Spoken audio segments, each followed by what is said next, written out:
BFM Business. Toute l'info éco et business à la mi-journée. 60 minutes business. Guillaume Paul. Allez, midi 21, on est de retour en direct sur BFM Business dans 60 minutes business. Alors c'est un sujet qui, hélas, 3 fois hélas, 1000 fois hélas n'est pas nouveau, mais qui, malgré la libération de la parole, malgré toutes les initiatives prises dans l'entreprise, ne s'apaise pas. Je parle de quoi? Je parle des violences sexistes et sexuelles au travail. On va en parler avec vous, Jean-Christophe Villette. Bonjour Jean-Christophe, merci Bonjour, beaucoup. Guillaume. Vous êtes psychologue du travail, cofondateur du cabinet Équilibre, qu'on présente comment exactement? Quelques mots, Équilibre. Cabinet d'expertise dans l'accompagnement des enjeux humains au travail. Bien. Voilà, aider les entreprises à conjuguer le bien-être de leurs équipes et la performance. Et vous vous rendez dans les entreprises au quotidien, donc vous allez nous raconter ce que vous voyez.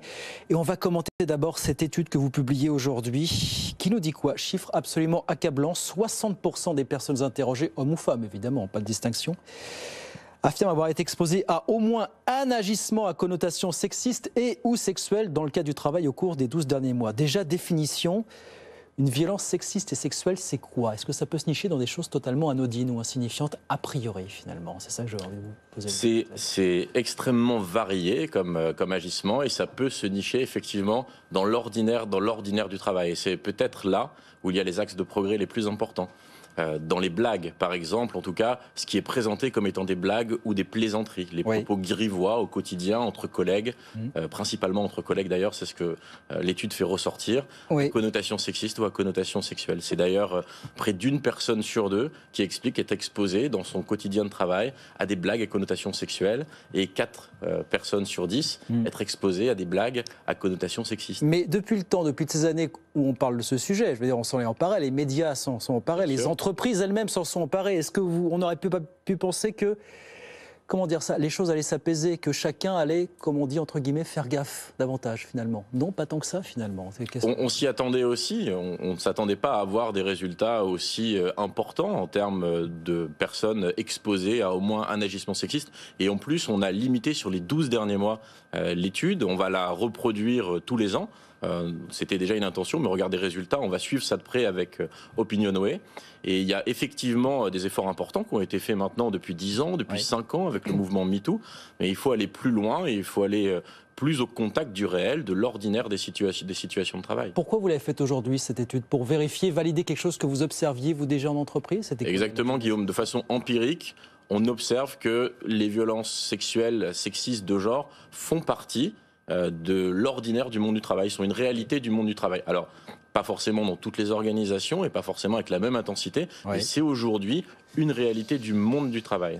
Et on avait envie de pouvoir objectiver ces observations empiriques avec l'impartialité d'un institut de sondage reconnu, en l'occurrence Opinionway. Et puis il y a un autre élément qui a fait en sorte qu'on avait envie de sortir ces résultats au mois de mars, avant le 31 mars, c'est l'évolution, en tout cas la mise en application de l'évolution de la définition juridique du harcèlement sexuel dans le Code du travail. Oui, alors elle dit quoi cette définition? Alors elle dit à partir du 31 mars, c'est-à-dire à partir de mercredi. C'est ça, à partir de mercredi, il y aura une nouvelle définition du harcèlement au travail. Une définition complétée, c'est-à-dire que les agissements, propos, à connotation sexuelle et sexiste, à présent, eh bien, seront intégrés dans la définition juridique du Code du travail, du harcèlement sexuel. Est-ce qu'on considère qu'à 100%, oui, évidemment, une remarque, ne serait-ce qu'une blague la plus insignifiante, a priori, je dis bien a priori, évidemment, à l'encontre d'une personne, à caractère sexuel ou sexiste, ça agit sur le moral, ça peut agir sur la productivité du salarié concerné.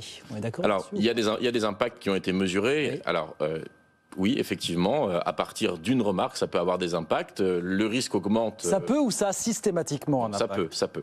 Il y a des gens sur lesquels ça passe comme ça, que vous nous dites. Exactement. Ça n'a pas le même impact sur toutes les personnes. On a 31% des personnes qui ont été exposées, qui ont répondu au sondage, qui disent que ça a toujours, au moment où ils ont répondu, c'est-à-dire début mars, qui ont toujours des impacts négatifs sur leur santé morale, sur leur motivation, sur leur engagement au travail, depuis les agissements en question. Donc il y a des différences entre les hommes et les femmes, par exemple, sur les impacts. Plus ou moins 5 points par rapport à ces 31%. On a aussi des différences en fonction des catégories d'âge. Voilà, les catégories d'âge du sondage, les 18-29 ans et les 30-39 ans, eh bien, manifestent des impacts beaucoup plus importants que les autres catégories d'âge. Qu'est-ce que peuvent faire de plus les entreprises? Est-ce que pour vous, les entreprises peuvent faire beaucoup plus? Je veux dire, après tout, c'est aussi une question d'éducation. C'est l'éducation de tout un chacun, quoi. Qu'est-ce que peut faire l'entreprise de plus? Les entreprises ont... Certaines entreprises ont déjà fait beaucoup d'efforts, d'autres ont fait des efforts. Il y a un encouragement à ce que toutes les entreprises continuent à faire des efforts pour celles qui les ont déjà fait, et les autres en fassent un peu plus. Vous avez 83% des sondés qui souhaitent que les entreprises continuent de se mobiliser et fassent plus sur le sujet. Donc des sensibilisations pour pouvoir amener une meilleure prise de conscience et ouvrir le dialogue sur le sujet. C'est quelque chose de primordial. Des sensibilisations et des formations pour les directions, pour l'encadrement, pour les élus du personnel et pour l'ensemble des collaboratrices et des collaborateurs de l'entreprise.